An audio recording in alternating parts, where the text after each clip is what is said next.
Labrie strikes again. Brand new Drake feud has just dropped, ladies and gentlemen. Hit the air horns.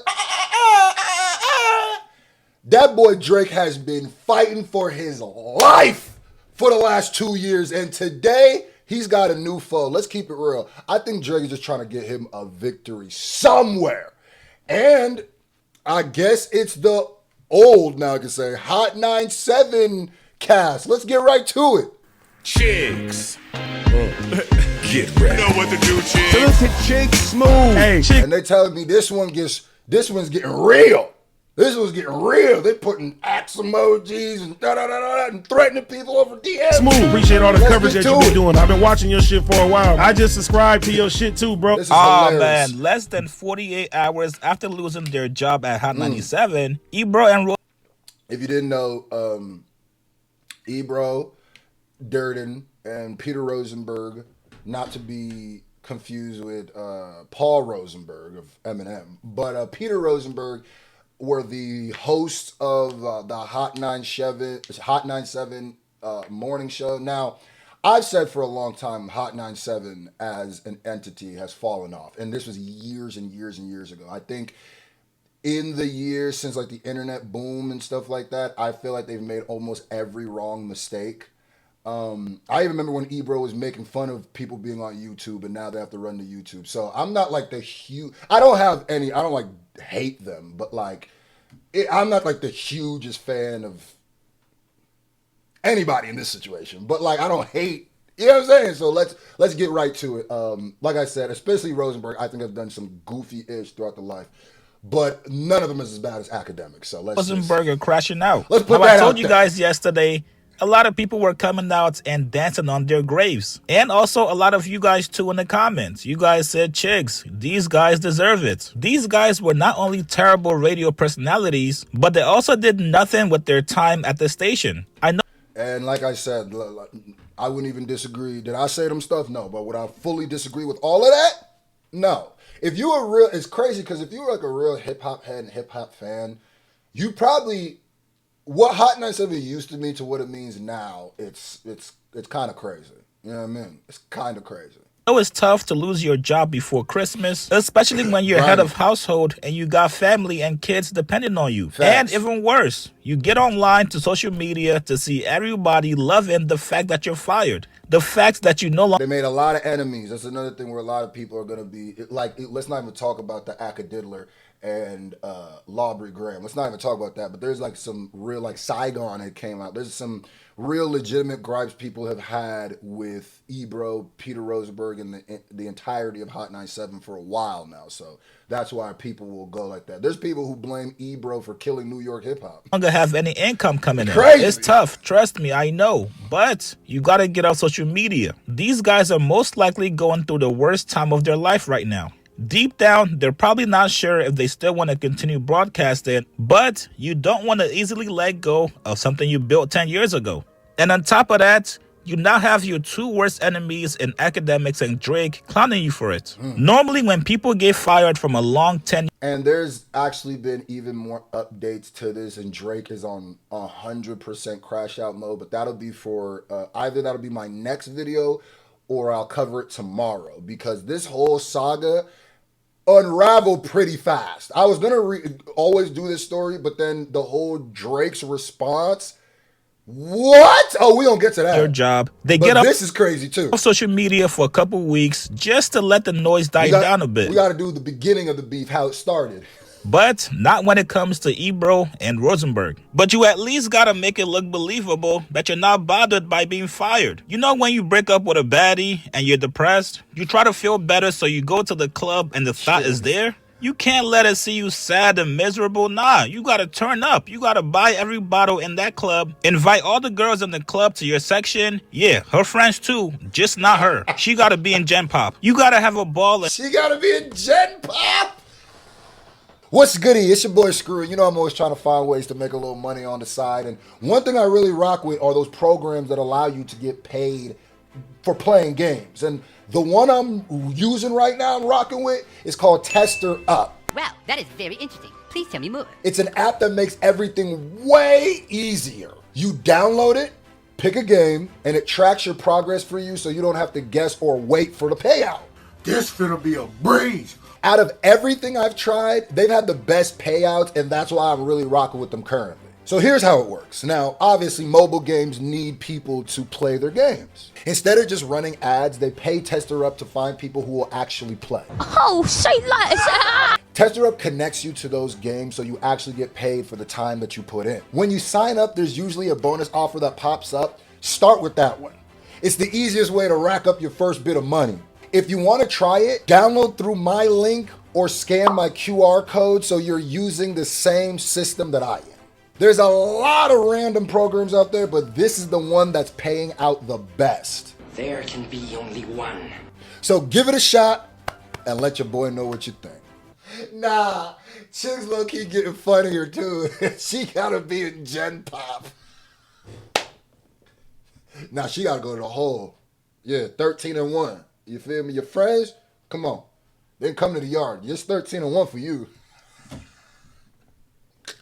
Oh, and also, if you're wondering why is Drake going so hard on Ebro, is because Ebro also said he was the person who said Drake was a disease in the beginning of this battle, which is hilarious, but I also think it's a little weird because I feel like they played both sides of the fence with Drake. When Drake was on the toppity top and everybody liked him, they were all on him. As soon as the thing got swiped up from under him, all of a sudden now he's a what's it called?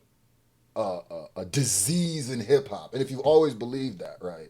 And he was talking like he always believed that. If you always believed that, then you should have always acted that way. But I think Drake has just in the last couple years became a little bit disease-ish. But I don't know if I call him a disease to hip-hop, but he's been a goofy for the last 2 years. Like, he's been moving goofy. And fake it till you make it, baby. This morning, Peter Rosenberg responded back to Drake for clowning him. After Drake put the axe emoji on Instagram yesterday, Rosenberg said it's behavior like this that has made it impossible for people to defend the whack shit he does. Now, this is crazy.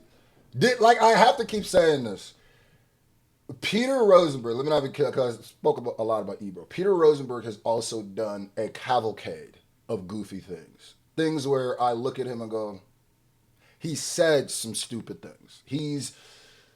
There's been times where I've just couldn't even watch Hot 97. I think it was because of him. I just couldn't even click it because of the way it be.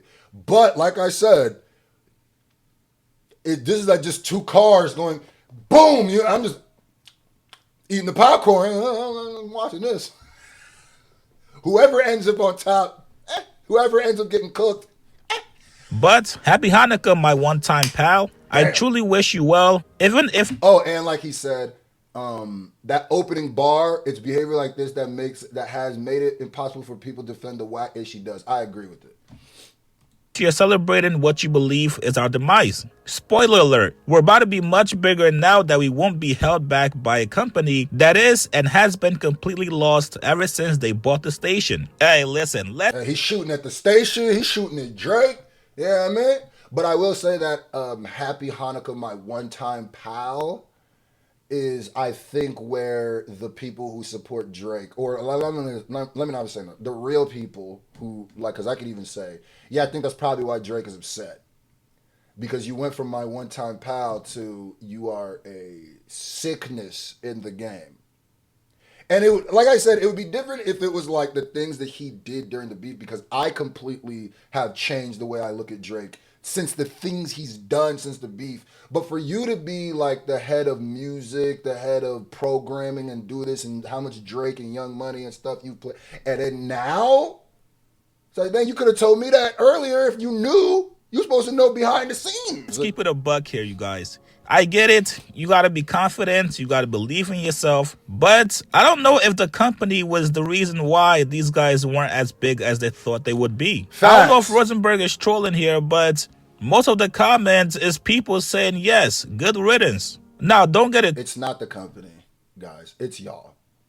And I think Ebro also did this whole thing where he was like, it's, oh man, Ebro, I'm the troll, I'm da-da-da-da. And I think that worked for an era. I think that whole troll your way to success is no longer a thing. So eventually you just like I said, I don't care that the Hot morning show is going. In fact, I would have to have an argument is what ripple effect would this even have in hip hop? Like, I'm gonna keep it tall. Like, you got to the point where there's a point when if this show went off the air, I don't know if this iteration, but if Hot 97 or something, it would have a rippling effect and people would be upset. I think the backlash and how excited people are, and I'm not excited, but I don't give a damn, nigga. I will not shed one tear for this show leaving. Like, I think y'all have to qualify that. Like, where did we go wrong? Maybe you won't. You know, I know y'all going to the YouTube side and stuff like that, but like your respect levels in hip hop, I don't think is where y'all think it is. That's how I put it. Twisted, these guys still have a lot of fans, but I'm curious how that's going to translate from radio listeners to now YouTube watchers. That transition is not as easy as it may look. I do say it can translate, but one thing that, like, and that's why I said Ebro was especially one of these old man, let's act like YouTube don't matter, let's act like we own something. Ebro told Akademiks, you don't own YouTube. What happens if they da-da-da-da? It's like, nigga, you don't own... You'd be better off, but like, yeah, now that I think about it, who is listening to Hot 97 radio? It's very popular, but is it popular because white mothers are listening to it on their way to commute? And if that's the case, they're not about to turn to YouTube, gang. So most times on the radio, people listen to Hot 97 out of convenience. Exactly. But of course, you're going to have fans that are going to follow them on YouTube. And of course, they're going to keep it real, like he said. But I'm not exactly sure if that's going to be enough to make them much bigger than they are. I will say this Drake beef is a perfect rollout for their YouTube show, though. Well, can they keep the momentum? Let's see. Pop fans and audience already know you guys' personalities. Fact. Not only that, they also know you guys' music preference, your thought process, and also your political views. So if people don't really rock with your personality, I'm not even sure what you can possibly say to make people change their minds. And if you guys go look at this specific tweet from Rosenberg on Twitter, everybody in the comments is anti-Rosenberg. I'm not even joking. These are people that's been waiting to see this guy's downfall for many years. Now, Ebro also responded back to Akademiks and Drake as well. Ebro said the most loving thing a hater can do is wake up at 6 a.m. and spend 2 hours on you. Thank you. Then he goes on to respond to the Drake axe emoji. He said Drake is right-wing and so is Small Ack. I ain't gonna lie to you. That was a heat clapback. That was heat. If you don't know why that's heat, Ebro has been saying one of the reasons they lost their position is because their political takes, and Hot 97 was bought by like a super MAGA, pro-Trump, right-wing group. So he's basically spinning it and being like, yeah, of course they're happy. These niggas is MAGA. That's a hot spot. Lead of rebuttals to Ebro. I feel like Ebro is a little bit more petty. Now, I do think some part of Ebro and Rosenberg responding online is intentional. These guys are going to keep on baiting Akademiks and Drake to keep talking about them, which is then going to keep their names going in the news cycle until they drop their morning show next month. These guys know that they now have to play a different game. And that game is the content. Okay, I'm going to stop right here so you can get Chiggs' full thoughts. And then he talks about Funk Flex taking over. That's more of that. Y'all can check out the full thoughts. Drake did and wait till y'all hear what Drake did next about this.